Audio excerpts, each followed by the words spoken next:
Un cordial saludo, compañeros. Para los que no me conocen, mi nombre es Méndez Darwin.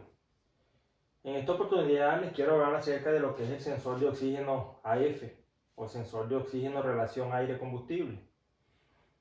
En otro video anterior a este yo hablé sobre el sensor de oxígeno convencional, que es un sensor que trabaja en un rango entre 0 y 1 voltio y fluctúa aproximadamente entre 100 milivoltios o 900 milivoltios. Les hablé cómo funciona ese sensor y cómo diagnosticarlo. Ahora les quiero hablar un poco de lo que es el sensor de oxígeno AF, que es un sensor de oxígeno que tiene características similares al sensor de circonia convencional desde el punto de vista físico y de cableado también, se parece mucho. Lo primero que debemos saber es que un sensor AF lo vamos a encontrar en 4 cables, no vamos a encontrar sensores AF en 3 cables, en 2 cables, a diferencia de los sensores de oxígeno de circonia convencional que sí hay. En el video anterior, como les comenté, yo hablé acerca de los diferentes sensores de un cable, 2 cables, 3 cables y de 4 cables. Entonces ya lo que debemos saber automáticamente es que un sensor relación aire-combustible es un sensor de 4 cables. No lo vamos a encontrar en 3 cables. Y también este sensor de oxígeno AF se le puede llamar sensor de oxígeno banda ancha. A diferencia que este sensor de oxígeno AF lo hay de una celda y de 2 celdas. Que eso lo vamos a ver más adelante. Ahora mismo vamos a hablar acerca de lo que es este sensor de oxígeno AF o sensor de oxígeno banda ancha. Y vamos a saber por qué es banda ancha. Y vamos a saber cómo funciona y cómo diagnosticarlo. Lo primero que nosotros tenemos que saber es que este sensor se le llama banda ancha porque tiene un amplio margen para poder realizar con precisión qué tan rica o qué tan pobre es la mezcla, a diferencia de los sensores de circonia. Por ejemplo, los sensores de circonia convencional trabajaban en un margen de, por ejemplo, de 14.1 partes de aire por 1 de combustible a 15.5 partes de aire por 1 de combustible. Y durante ese rango para ellos era como lambda. Estaban dentro de lo normal, pues. Ya cuando salían de este rango en lo que es de circonia convencional, para ellos era o mezcla pobre, en el caso que el voltaje fuera bajo, o mezcla rica, en el caso de que el voltaje fuera alto. En estos sensores es muy distinto. En estos sensores no es así. Hay personas que dicen de poder identificar el sensor de oxígeno AF o diferenciarlo del sensor de oxígeno de AF al de circonia por simplemente verlo. O sea, lo pueden hacer físicamente.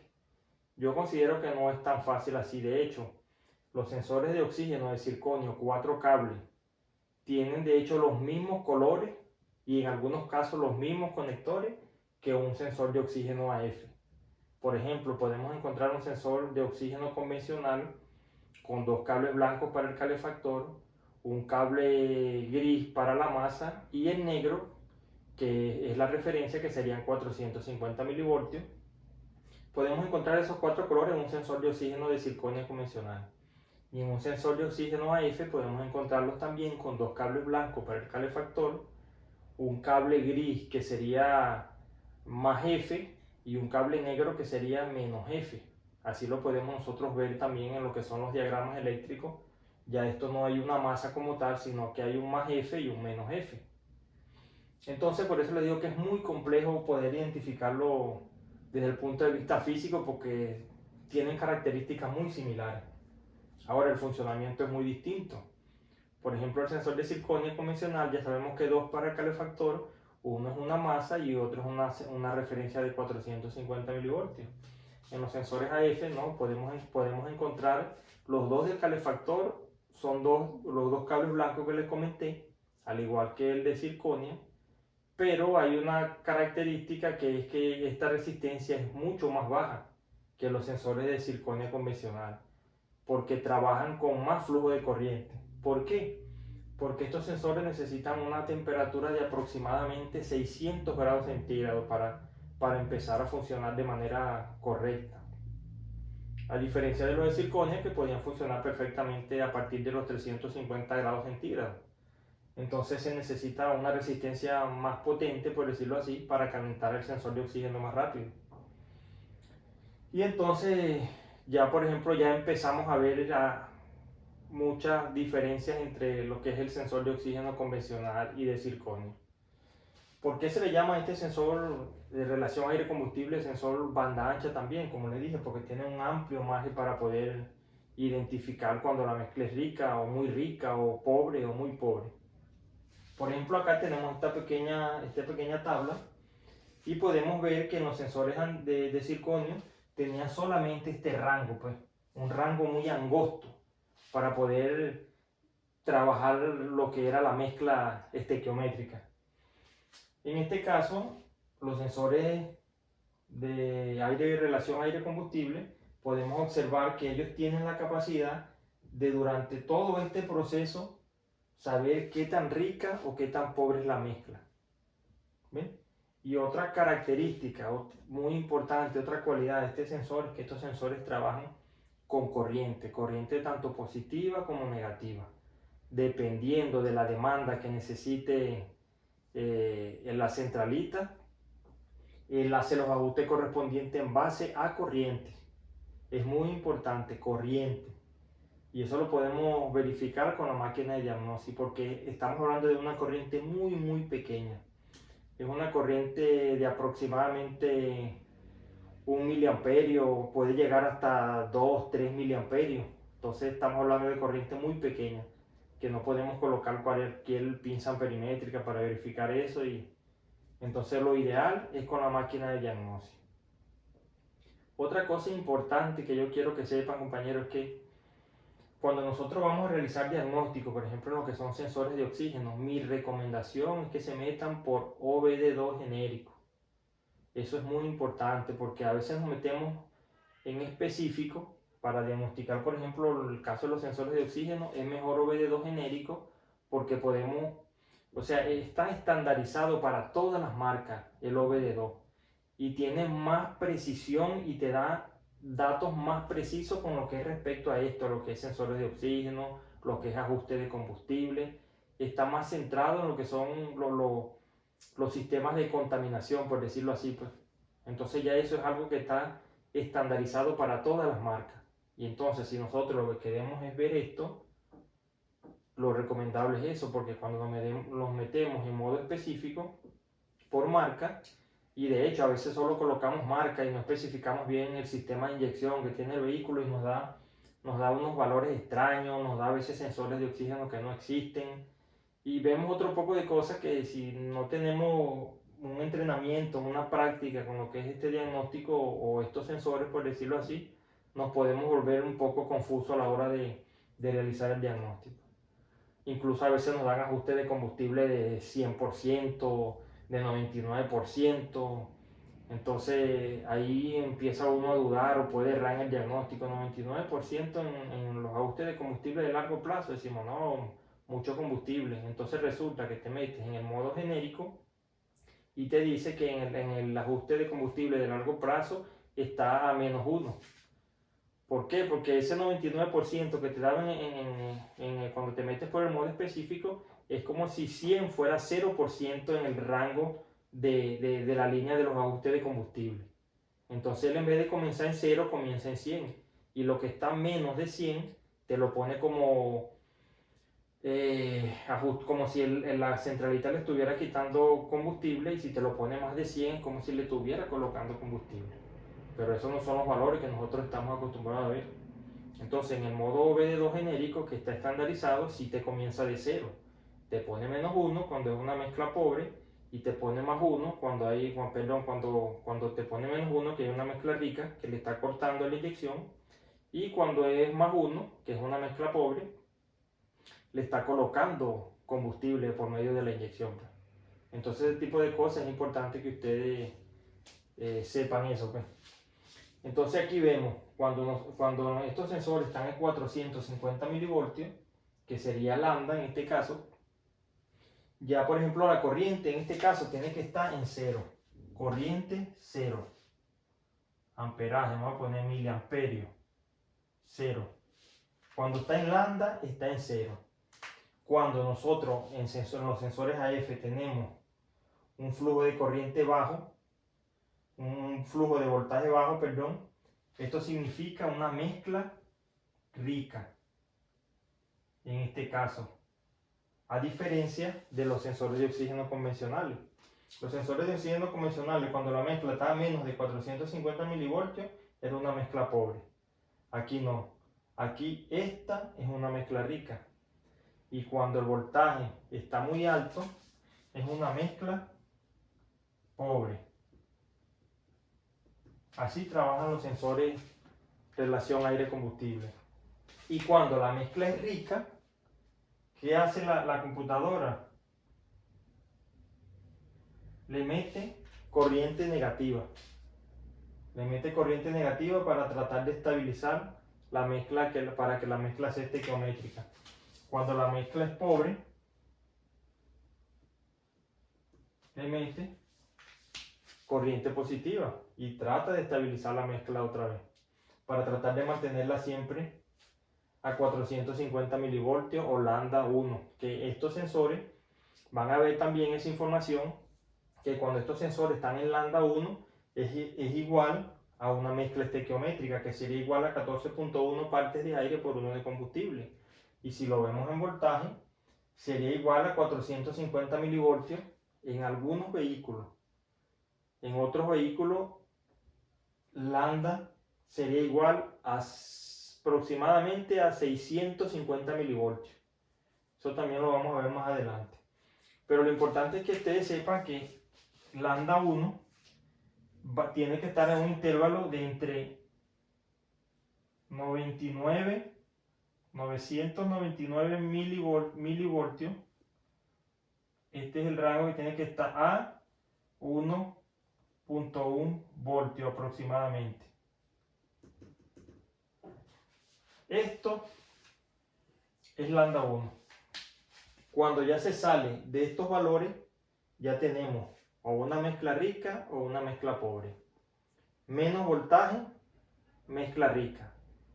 Alto voltaje, mezcla pobre. Esto en sensores de oxígeno AF. No confundamos sensores de oxígeno AF con sensores de oxígeno convencionales. Ahora, una forma de nosotros identificar cuándo un sensor de oxígeno es AF o cuándo es convencional.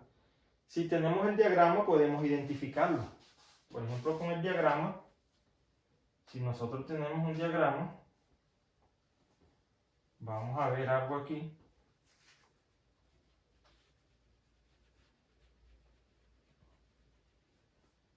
Un momento que borre esto acá.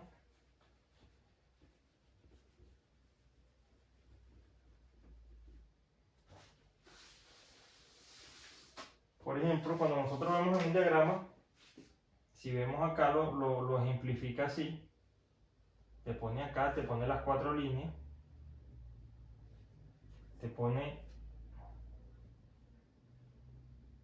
ya esto es calefactor y un más, positivo de calefactor, y este es el control.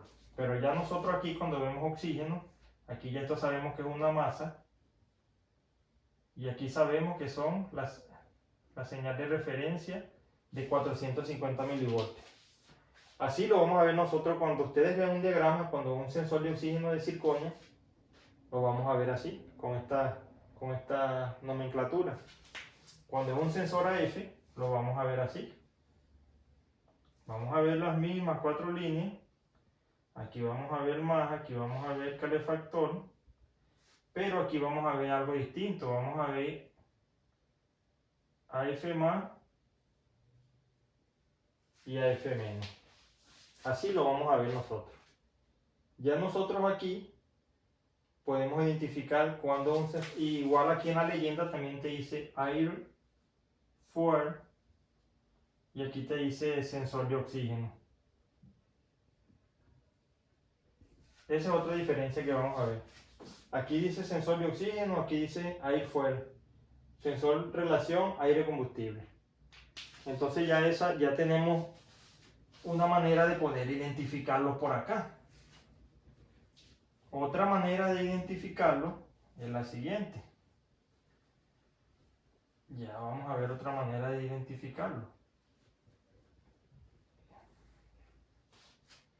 Ya por ejemplo nosotros tenemos que tener claro que cuando el sensor de oxígeno tiene dos cables de un mismo color, ya automáticamente es calefactor. En estos sensores 4 cables tanto de circonia como sensores AF. Por lo general es así. Dos cables de un mismo color es calefactor. Entonces si nosotros tenemos el conector aquí, un conector, ¿verdad? Tenemos el conector de 4 cables aquí. Ya nosotros identificar, por ejemplo, blanco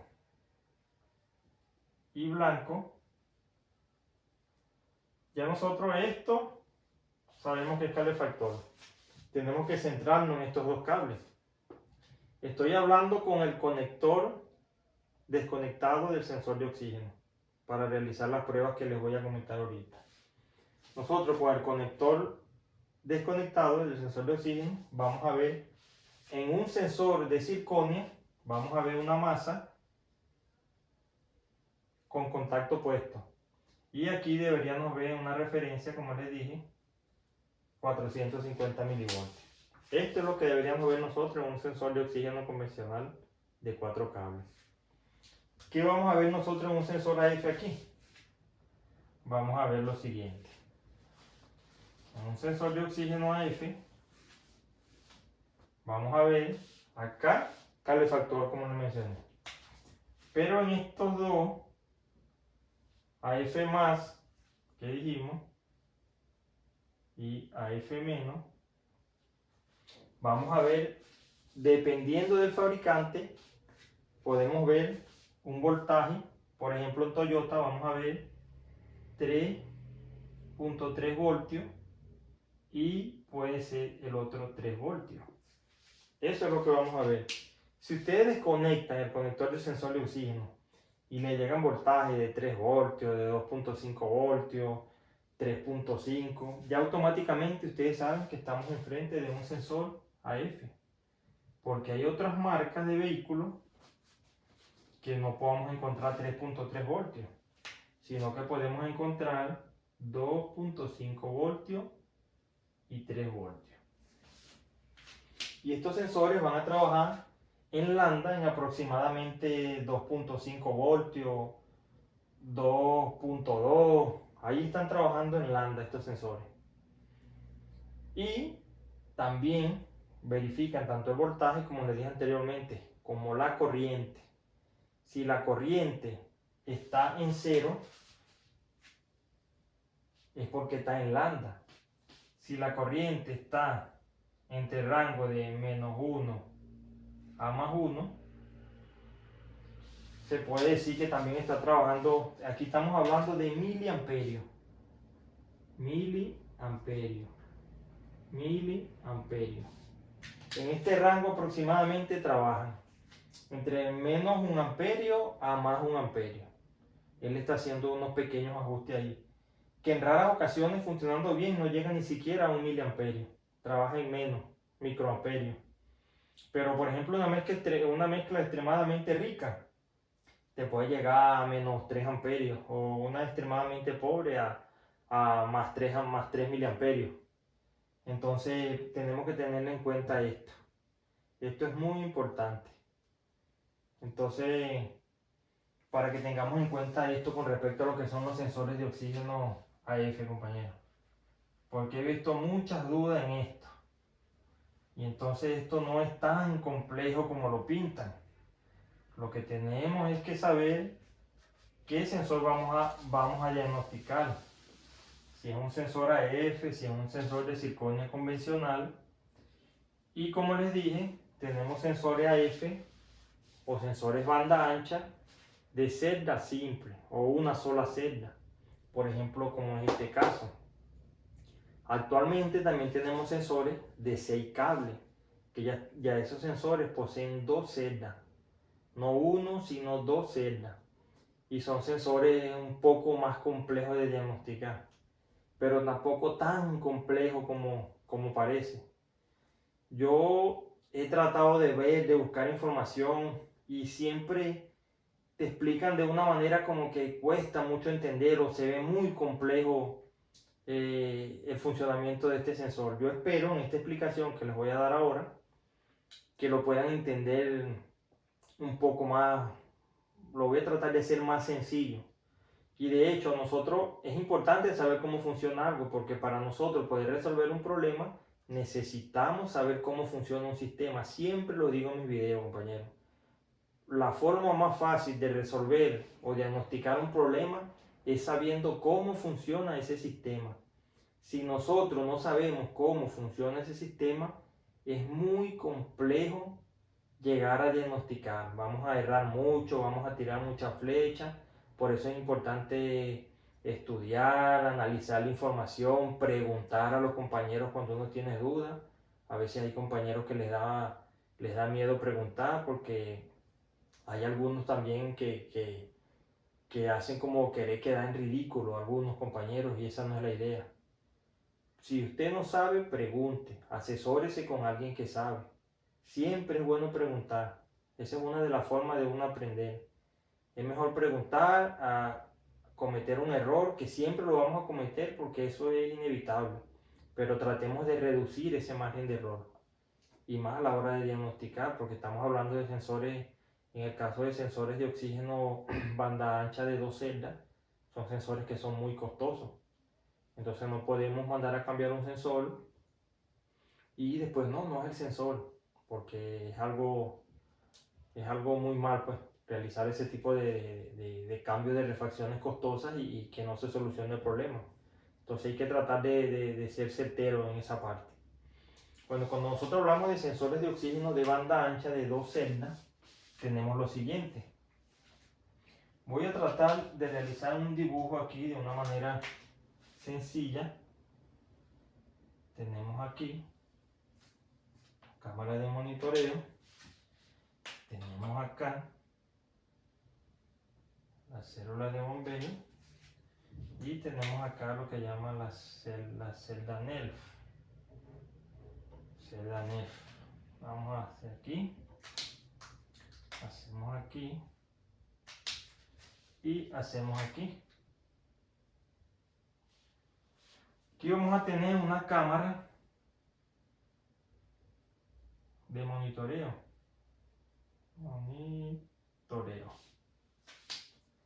Aquí vamos a tener lo que le llaman la celda NERF.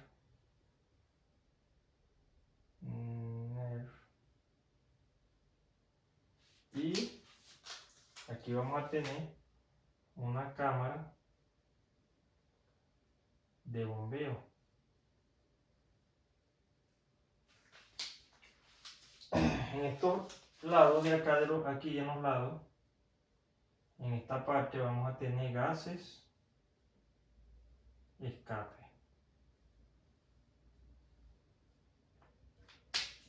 Y en este lado vamos a tener 21% de oxígeno, que es lo que hay en el ambiente. Recordemos que en el ambiente hay aproximadamente 21% de oxígeno, el otro 78% es nitrógeno y el otro son otros gases. Entonces el sensor de oxígeno de este lado monitorea lo que es el oxígeno como tal y de este lado tiene lo que son los gases de escape. ¿Qué es lo que pasa con este sensor de oxígeno banda ancha de 6 cables? Vamos a ver lo siguiente, compañeros. En esta cámara de bombeo vamos a tener 2 cables. En la celda NE o cámara o la otra cámara tenemos 2 cables también. Hasta aquí vamos bien. Ya tenemos 1, 2, 3, 4 cables. O 4 cables, no, dentro del sensor sí, 4 cables. Y vamos a obviar en este caso, vamos a obviar lo que es el calefactor. No lo vamos a colocar aquí. Imaginemos que a este sensor le sacamos el calefactor ahora mismo. Ya sabemos que el calefactor son 2 cables. Así de sencillo, para no meterle más cables y no complicarlo más. Y se lo podemos agregar lo último para que sea más fácil de entender. ¿Qué fue lo que hicieron aquí? Aquí colocaron 2 sensores, compañeros. Tenemos un sensor aquí y tenemos un sensor aquí. Y esta cámara monitorea lo que es la mezcla estequiométrica que tiene que ser debería ser 14.7 a 1, que es la relación estequiométrica, que es lo que siempre se dice que son 14 partes de aire por una de combustible, por ejemplo. Eso es lo que hay en esta cámara.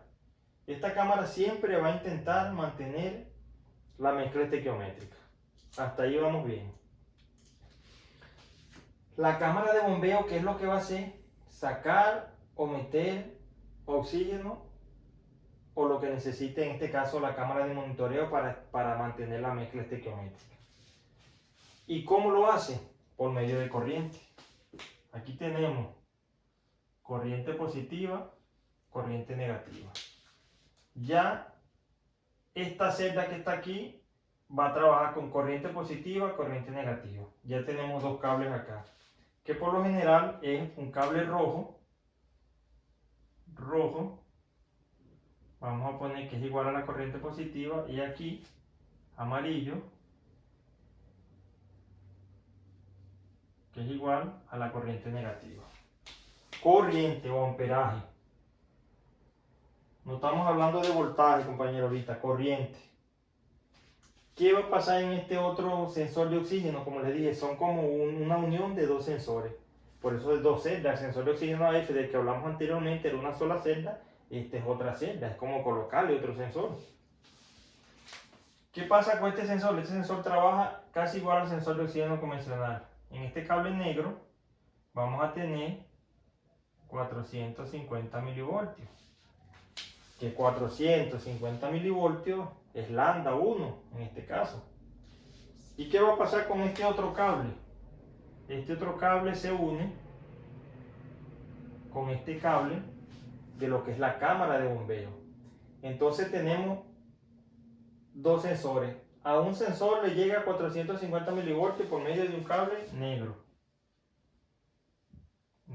Es igual a 450 milivoltios. ¿Ya? Tenemos un cable amarillo que trabaja con una corriente negativa y el cable rojo que trabaja con una corriente positiva. Adicional a ello, a este cable rojo se le coloca una resistencia. No estamos hablando de una resistencia de calefactor. Esta es una resistencia que se le coloca a los sensores de oxígeno, a los sensores los sensores AF o sensores banda ancha. Se llama resistencia de calibración. Esa resistencia por lo general la van a ver en el conector. Es por eso que los sensores tienen 5 cables aquí abajo, 6 cables aquí abajo, y en la entrada tienen 5. Porque la resistencia va incorporada en el mismo conector. Ojo con eso, es una resistencia de calibración y no es una medida estándar. Por ejemplo, que vamos a medir, no, esta tiene 3000 ohmios. No, esa resistencia por lo general es de 3000, 4000 ohmios, no. Eso puede variar en cada sensor, porque eso los fabricantes lo hacen en base a las pruebas que se le realizan al sensor. Y ellos colocan esa resistencia dependiendo de lo que necesite en ese sensor específico, pues. Entonces ya tenemos otro cable más, que por lo general este cable es verde. Este cable verde lo vamos a poner como resistencia de calibración. Entonces ya tenemos 1, 2, 3, 4 cables tenemos aquí. Estos dos cables comparten, el amarillo comparte el cable negro 450 milivoltios, el cable rojo positivo, corriente positiva, y el cable verde es una resistencia de calibración. Y los otros dos cables que nos faltan, que es blanco y gris, vamos a poner acá blanco y gris, es igual a calefactor. Entonces tenemos 1, 2, 3, 4, 5, 6 cables tenemos aquí. Esos son los cables que nosotros vemos en este tipo de sensores. Ahora, ¿qué es lo que hace este sensor? Igual que como trabajaba el AF, si hay una mezcla pobre, Entonces, ¿qué hace el sensor? Hace un movimiento de corriente, bien sea positiva o sea negativa. En el caso de la mezcla pobre, le mete corriente positiva. ¿Qué hace la corriente positiva? Como la mezcla es pobre es porque hay mucho oxígeno. Cuando la corriente positiva le entra al sensor, lo que hace es sacar oxígeno de la cámara. La corriente hace que el oxígeno entre o salga, dependiendo de cómo fluya la corriente. Si la corriente es positiva, por ejemplo, significa que la mezcla es pobre. Entonces, deja salir más oxígeno de la cámara de monitoreo. Si la mezcla es rica, significa que hace falta oxígeno en la cámara de monitoreo. Entonces, ¿qué hace? Mete corriente negativa para que entre oxígeno a la cámara de monitoreo y tratar de mantener esa cámara siempre en mezcla estequiométrica. Más o menos así es como funciona esto. Pero ¿qué nos interesa a nosotros? Diagnosticar este sensor. ¿Qué vamos a ver nosotros en este sensor? Vamos a ver lo siguiente. En este positivo que les coloqué aquí, vamos a ver en el positivo, vamos a ver un voltaje de 3.05 voltios aproximadamente. En este que les puse corriente negativa, vamos a encontrar un voltaje de 2.5 voltios aproximadamente, que en este negativo es el que comparte con el otro sensor. Les dije que esto lo que hicieron fue unir dos sensores. Aquí tenemos un sensor, aquí tenemos otro sensor. Entonces, en el positivo, que sería el rojo, vamos a conseguir 3.5 voltios. 3.5 voltios. En el amarillo, que sería el de la corriente negativa, vamos a conseguir 2.5 voltios. En el negro, ya dijimos que vamos a conseguir 450 milivoltios. Y el blanco y el gris, que va a ser calefactor, ya sabemos que el calefactor uno es positivo y el otro es el calefactor, va a ser un ancho de pulso modulado para el calefactor, para calentar el sensor de oxígeno, que dijimos que trabaja en un rango de aproximadamente 600 grados para poder calentar ese sensor a una temperatura alta para que trabaje el sensor correctamente. Entonces, obviando los dos del calefactor, que es lo más fácil, el calefactor sabemos que tenemos un más 12 con contacto puesto y la activación que va a ser del transistor para activar la resistencia del calefactor. ¿Qué va a pasar aquí? ¿Qué es lo que hace estos dos sensores? El 2.5 siempre va a sumar el 450 milivoltios va a ser siempre una comparación con este voltaje que está aquí. Entonces 2.5 más 450 milivoltios te da aproximadamente 3 voltios también. 3 voltios. O 2.950 milivoltios. O 3 voltios vamos a colocar. Vamos a redondearlo a 3 voltios. Y los 3 voltios que tenemos acá. Entonces tenemos 3 entre 3 es igual a 1. Y esto va a ser lambda. Lambda 1. Esto es lo que hace este sensor. Este sensor siempre va a comparar esto con esta. Esta celda con esta. Y esta celda va a funcionar igual a un sensor de oxígeno de circonia convencional. Si sube el voltaje, es una mezcla rica. Y si sube el voltaje aquí, en este sensor, obviamente sube el voltaje en este. Y cuando lo compare con el voltaje que tiene en la cámara de bombeo, lo que va a hacer es dirigir la corriente en base a lo que detectó. Si es una mezcla rica, le pone corriente negativa. Si es una mezcla pobre, le pone corriente positiva para tratar de equilibrar siempre, mantener esto. De hecho, con un osciloscopio, si ustedes se agarran de aquí, del 2.5 voltios, que sería la señal de este sensor, en vez de masa van a conseguir esto. Esto es como una masa virtual, una masa, no sé cómo llamarla, masa flotante, fluctuante, algo así. Pero no van a conseguir 0 voltios, van a conseguir 2.5 voltios.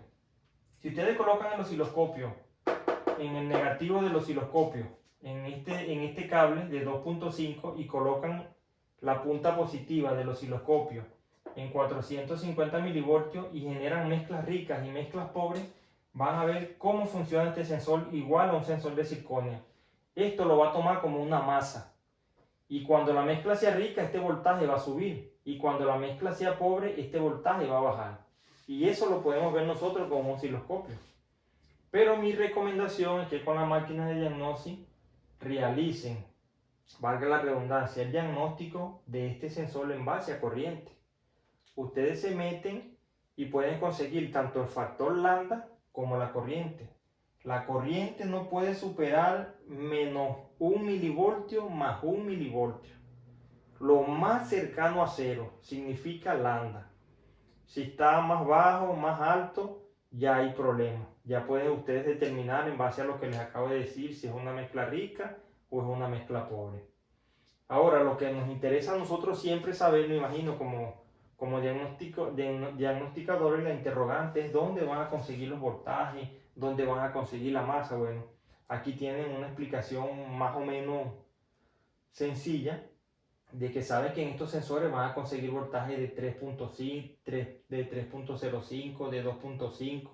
Esto cambia, también depende del fabricante, pueden conseguirlo en 2.6 o puede ser 3 voltios también.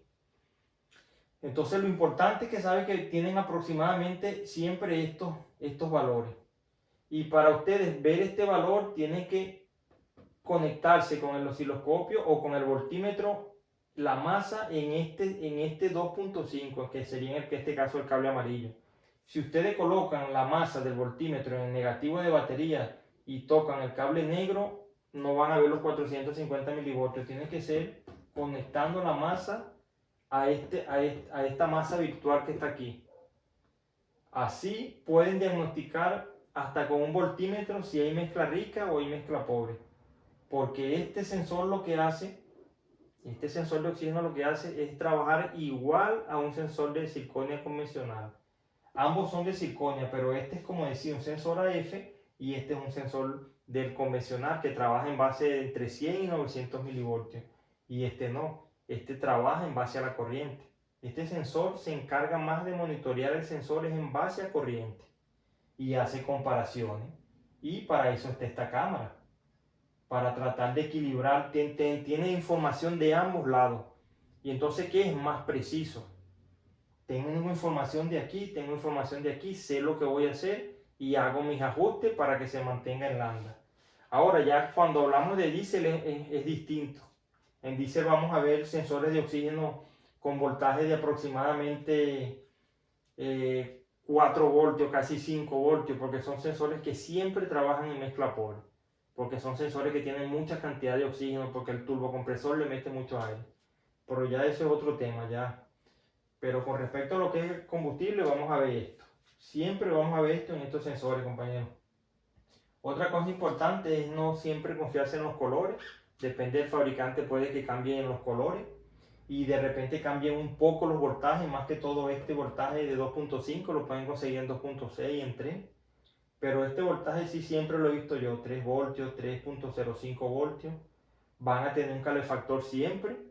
Siempre va a tener la resistencia de calibración. Y entonces ya jugarían ustedes con estos dos voltajes si quieren diagnosticarlo como un sensor de circonio convencional. Pero así, a grandes rasgos, funciona este sensor de oxígeno, compañeros. No es este sensor banda ancha, perdón, no es algo del otro mundo, no es tan complejo como lo pintan, que te hablan de células NER, que entra, que sale, que... No. Dos sensores monitoreado por esta cámara y hace los ajustes correspondientes. Hace ajustes tanto en voltaje como en corriente. Listo, así de sencillo. Y estos son los voltajes que vamos a encontrar. Tiene un calefactor. Si le quitan un calefactor ya son cables menos que vamos a diagnosticar porque ya sabemos cómo funciona el calefactor. No nos vamos a enredar la vida con ello. Entonces tenemos 6 cables. Quitamos el calefactor, ya tenemos 4. Quitamos la resistencia de calibración, ya tenemos 3. Entonces nos quedan estos 3 voltajes, que es con lo que nosotros podemos realizar el diagnóstico. Y así de sencillo, compañeros. Entonces espero les haya servido la información. Trato de hacerlo lo más sencillo posible. Esta información puede tener cosas de repente un poco más extensas, dependiendo de otros fabricantes, de otras cosas. Entonces, como les comento en mis videos, yo estoy siempre aprendiendo al igual que ustedes, no me lo sé todo. De pronto puedo tener fallas, puedo tener deficiencia en algunas cosas. Trato de impartir lo poco que yo sé con ustedes porque quiero ayudarlos. A mí también se me hizo difícil entender esto. Y no solo esto, todo el diagnóstico es algo muy extenso. Actualmente, como muchos de mis compañeros saben, tuve que emigrar de mi país. Estoy en España, en Madrid específicamente, y estoy tratando de aprender cada vez más con respecto tanto a la parte electrónica como a la parte mecánica, pues. Porque esto es algo que a mí me apasiona y no tengo problema en enseñarle a algunos compañeros que se estén iniciando cosas un poco básicas, pues, para que ellos también tengan la capacidad de realizar diagnósticos. Entonces espero les haya gustado el video, compañeros. Si pueden me apoyan con un like, compartir, que les llegue a las más personas que puedan, para que ellos puedan entender también esto y se beneficien tanto ustedes como otras personas, pues. Entonces espero se encuentren bien, compañeros, y nos vemos pronto en un próximo video.